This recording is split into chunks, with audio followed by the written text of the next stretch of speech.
तो hello guys, आज की इस वीडियो में जो मैं मानवा एक्सप्लेन करने जा रहा हूँ उसको देख के आपको मजा आ जाएगा, क्योंकि ये मानवा ग्रेटेस्ट ईस्टर्न डेवलपर के यूनिवर्स है। मतलब आप समझ सकते हो, इसमें बहुत सारे फनी सीन्स होंगे ही। और ये स्टोरी है इस बंदे पर जिसका नाम है जेंग चियोल, पर मैं इसे जेंग ही बुलाऊंगा। वो रात को एक गेम खेल रहा था जिसको वो 19 बार खेल चुका है, और लास्टली वो 19वीं बार में उस गेम के मेन विलन बॉस को हरा देता है जिसका नाम क्रेडोस था। और वो क्रेडोस को हराने के बाद इस गेम के सबसे ज्यादा हार्ड लेवल 20 लेवल पर जाने की सोचता है। एंड उसके पास नोटिफिकेशन आती है कि क्या आप इस गेम को 20वीं बार खेलना चाहेंगे, और वो यस पर दबा देता है। और वो तभी इस गेम के मेन विलन की बॉडी में आ जाता है। और फिर ये बंदा क्या बबल मचाता है वो हम देखेंगे आगे की वीडियो में। सो स्टोरी की स्टार्ट में हम अपने मेन कैरेक्टर डीमन किंग क्रेडोस को देखते हैं, जो फुल चोर में अपने चेयर पर बैठा हुआ था, मतलब अपने सिंहासन पर बैठा था। और वो बैठे बैठे अपने मन में कहता है कि मेरा नाम किंग जांग चियोल है और मैं कोरिया का सिंपल सा ग्रेजुएटेड स्कूल स्टूडेंट हूँ। लेकिन यह सब पुरानी बात है। मैं कल अचानक जिस गेम को सबसे ज्यादा खेलता था उस गेम के फाइनल बॉस यानी कि डीमन किंग क्रेडोस की बॉडी में आ चुका हूँ। मुझे मालूम है इस गेम की स्टोरी बहुत ही कॉमन है और इस गेम का नाम ब्लड इन ऑफ ब्लड है। और इस गेम का मोटिव ये है कि वो अपने मेन कैरेक्टर को सोया हुआ है उसे जगाएगा और वो मेन कैरेक्टर डीमन किंग को मारकर इस दुनिया को आजाद करेगा। एंड फिर तो ये डीमन लॉर्ड फोर्थ वॉल को ब्रेक करके हमें कहता है कि मुझे मालूम है आपको कुछ भी समझ नहीं आ रहा होगा, लेकिन मैं काफी बड़ी परेशानी में हूँ। देन क्रेडोस के आगे जो दरवाजा होता है उसको खोलकर एक बंदा आता है और वो कहता है डीमन किंग। एंड फिर हमें उसका नाम दिखाया जाता है जो होता है जेफिरोज, और उसका लेवल 15 होता है, इंग्लिश मीडियम वालों के लिए 15। फिर जेफिरोज बोलता है कि डीमन किंग हमारी पूरी सेना तैयार है ह्यूमंस पर अटैक करने के लिए। और फिर हम डीमन किंग की सेना देखते और भाई वो सारे फुल जोश में थे। मतलब वो कह रहे थे भाई हमें जल्दी से ऑर्डर दो, हम सारे इंसानों को टपका देंगे, बहुत ही ज्यादा भूख लगी है, हम इतने साल से अपने ही भाइयों को खा रहे हैं, आज हम इतिहास रच देंगे जो हजारों सालों तक याद रखा जाएगा। फिर हम उस आर्मी के फर्स्ट कमांडर को देखते हैं जिसका नाम असूरा होता है, जिसका लेवल 534 होता है। देन उस आर्मी के सेकंड कमांडर को देखते हैं जो एक लड़की होती है और उसका लेवल 531 होता है। एंड उस लड़की का नाम होता है सिरगी। उसके बाद हम उस आर्मी के तीसरे कमांडर को देखते हैं जिसका नाम होता है हार्दो, अबे भाड़ में जाए, मैं इसको हार्दिक बुलाऊंगा, और उसका लेवल होता है 555 मतलब 555। हाँ मुझे पता है तुम लोग अनपढ़ नहीं हो, लेकिन बोलने में अच्छा लग रहा था इसलिए बोल दिया। देन हम उस डीमन आर्मी के लास्ट और चौथे कमांडर को देखते हैं जिसका नाम बॉल होता है और उसका लेवल 539 होता है। हम उस पूरी डीमन की आर्मी के सामने अपने मेन कैरेक्टर मतलब क्रेटोस को खड़े हुए देखते हैं और वो गुस्से से चिल्लाता है, तो सारे डीमन शांत हो जाते हैं और अपने सारे कमांडर्स भी सीरियस होकर अपने डीमन किंग की बात सुनने के लिए तैयार होते हैं। क्रेटोस अपने मन में सोचता है कि मुझे कुछ भी करके इस वॉर को रोकना होगा। देन क्रेटोस बोलने लग जाता है और वो कहता है मैं डीमन किंग क्रेटोस, मैं आज से तुम लोगों को ऑर्डर देता हूँ। और ये बात सुनकर सभी डीमन एकदम एक्साइटेड हो जाते हैं और सीरियसली क्रेटोस के सामने देखने लग जाते हैं। फिर अपना डीमन किंग बोलता है कि आज से हम ह्यूमंस पर अटैक नहीं करेंगे और हम खेती करेंगे। और ये बात सुनने के बाद हमें उन 4 कमांडर का रिएक्शन दिखाया जाता है। उनको पहले तो कुछ समझ नहीं आता है, लेकिन वो बाद में बोलते हैं ये क्या बक रहे हो। और उनकी ऐसी शक्ल देख के अपना एमसी डर जाता है और कहता है भाई ये तो बहुत डरावने है, लेकिन वो बाहर से अपना डर नहीं दिखाता। और वो भी बोलता है मैं आ जाऊं क्या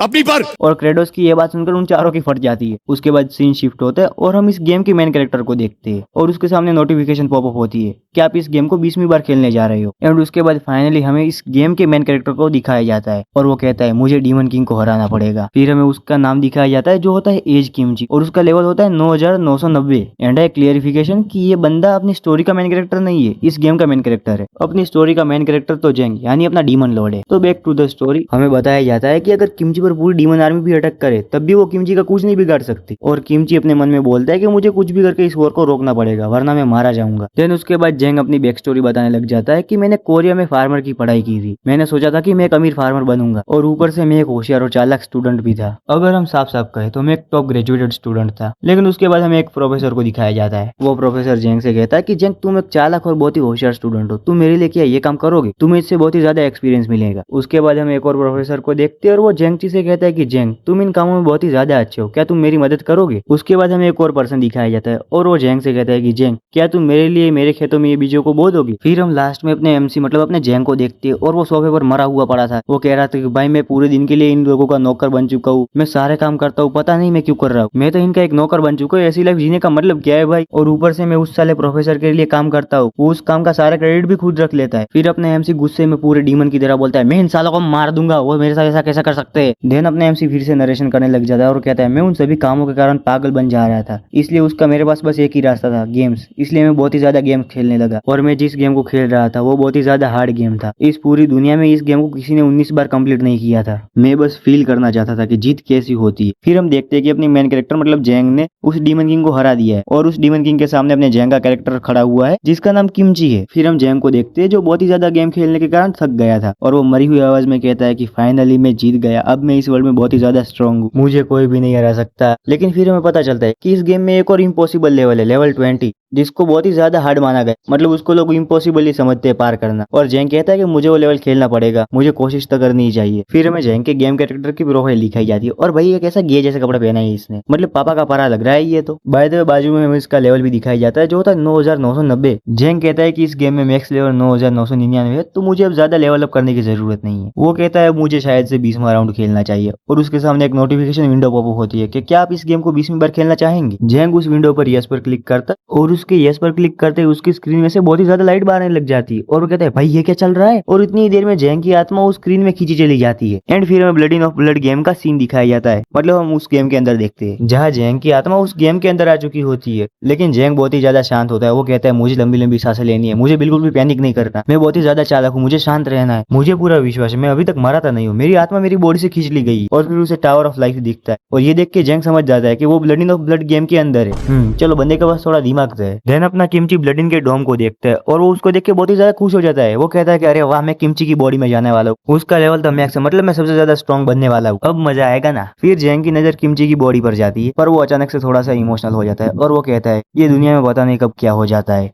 ये दुनिया बहुत ही ज्यादा बेरहम है, इस दुनिया का माका साकी नाका, ये मैं किधर जा रहा हूँ। और फिर हमें पता चलता है कि जैंग की सोल किमची के अंदर जा ही नहीं रही, वो किसी और तरफ ही जा रही है। और जैंग रोते हुए बोलता है अरे भाई मैं किस तरफ जा रहा हूँ यार। लेकिन फिर जैंग की नजर उसके सामने डीमन किंग की बॉडी पर पड़ जाती है और उसे पता चल जाता है कि आगे क्या कांड होने वाला है। वो कहता है नहीं नहीं भाई प्लीज नहीं, लेकिन जो होना था वो तो हो ही जाता है। एंड फिर सीन प्रेजेंट में आता है जहाँ जैंग परेशान होते हुए कहता है कि भाई अगर मैंने थोड़ी सी भी गलती ना की होती ना तो आज मैं एक ओवर पावर कैरेक्टर की बॉडी में होता और इस वर्ल्ड में सबसे ज्यादा स्ट्रॉन्ग होता। अपना डीमन किंग परेशान होते हुए ये बात कर ही रहा था और हमें जेफिरोस दिखाया जाता है जिसके बाजू वाले गेट में से आवाज आ रही थी कि अब डीमन किंग बहुत ही ज्यादा कमजोर हो चुका है। और वो बंदा फिर से बोलता है कि डीमन किंग बहुत ही ज्यादा कमजोर हो चुके हैं। और जब हमें उस गेट के अंदर दिखाया जाता है तो वहाँ पर आर्मी के चारों कमांडर बैठे थे और ये बात असुरा कर रहा था। वो कह रहा था कि हमें डीमन किंग का सर काट देना चाहिए और फिर हम इस डीमन किंगडम पर राज करेंगे। वैसे भी ग्रेडोस भी पहले वाले डीमन किंग को मार के डीमन किंग बना है ना। एंड देन उसके बाद हमारा हार्दिक भाई बोलता है क्या होगा डीमन किंग कमजोर बने ही ना हो, अगर हम चारों भी उससे लड़ने गए तो हम में से 2 लोग बहुत ही ज्यादा इंजर्ड हो सकते हैं या फिर मर भी सकते हैं। देन शेरगी बोल दिया असुरा अगर तुम सामने रहकर फाइट करो तो मैं तुम्हारे साथ दे सकती हूँ। ये सुनकर असुरा चिल्लाते हुए बोलता है तुम क्या चाहती हो, मैं उसके हाथों मारा जाऊं? मतलब भाई ये तो फट्टू निकला, इसको डीमन किंग भी बनना है और फाइट भी नहीं करनी ना भाई, ऐसा तो नहीं चलता। लेकिन बॉल भाई को इन सभी चीजों में कोई इंटरेस्ट नहीं है। वो अपने मन में कहता है भाई मुझे बहुत भूख लगी है, मुझे किसी ह्यूमन का लेग पीस ला के दे दो यार। फिर असुरा सीरियस होते हुए कहता है अगर मैं तुमको एविडेंस दे दूं कि डीमन किंग कमजोर हो चुका है तो क्या तुम मेरा साथ दोगे उसे मारने में। देन में उन चारों कमांडर को दिखाया जाता है, बॉल को छोड़कर भाई वो तो अपना खाने के सोच में मस्त मगन है। फिर बॉल को छोड़कर वो दोनों डेविल स्माइल देते हुए कहते हैं कि अगर तुम हमें एविडेंस दे दो तो हम डीमन किंग को मारने तुम्हारी मदद जरूर करेंगे। इन सभी की बातों को जेफिरोस बार खड़ा हुआ सुन रहा था लेकिन वो कुछ बोल नहीं सकता था क्योंकि उसका लेवल 15 था, बोलता तो पहला जाता। फिर हमें डीमन कासल दिखाया जाता है जिसके अंदर जेफिरोस डीमन किंग ग्रेडोस को रिपोर्ट दे रहा होता है। वो कह रहा होता है कि डीमन किंग हमारी आर्मी का मनोबल धीरे धीरे टूट रहा है, कई सारे डीमन हमारे लोगों को ही मार कर खा रहे हैं और बहुत सारे डीमंस ने हमारी टेरिटरी को बिना रिपोर्ट दिए हुए छोड़ दिया है और चारों जनरल भी साथ में काम कर रहे हैं, वो चारों आपकी मुंडी को उड़ाने की प्लानिंग कर रहे हैं। जेफिरोस की ये बात सुनकर अपना डीमन किंग मतलब जैंग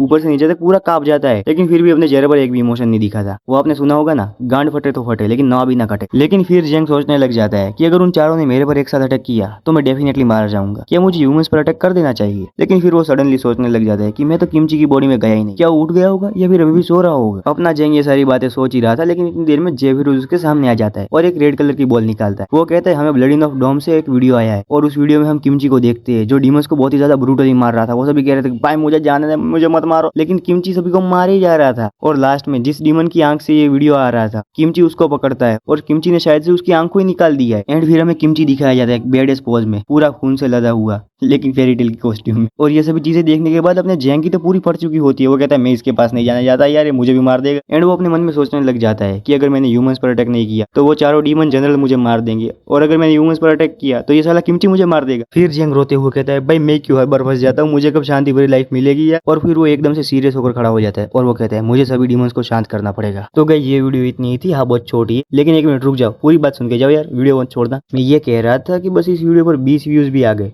तो मैं इसका पार्ट 2 उसके दूसरे ही दिन डाल दूंगा क्योंकि मुझे ये मानवा बहुत पसंद आ रही है भाई। आई लव दिस मानवा। एंड आपको भी ये मानवा पसंद आ रही हो तो आप वीडियो को लाइक और चैनल को सब्सक्राइब कर सकते हो। मैं इसका पार्ट 2 बहुत ही जल्दी ही डाल दूंगा, काश इस पर 20 व्यूज तो आ ही जाए भाई। एंड लास्ट में मुझे माफ कर देना भाई क्योंकि इस वीडियो में नॉइस बहुत आ रहा होगा क्योंकि पीछे सारे बच्चे बहुत ही ज्यादा हल्ला कर रहे हैं।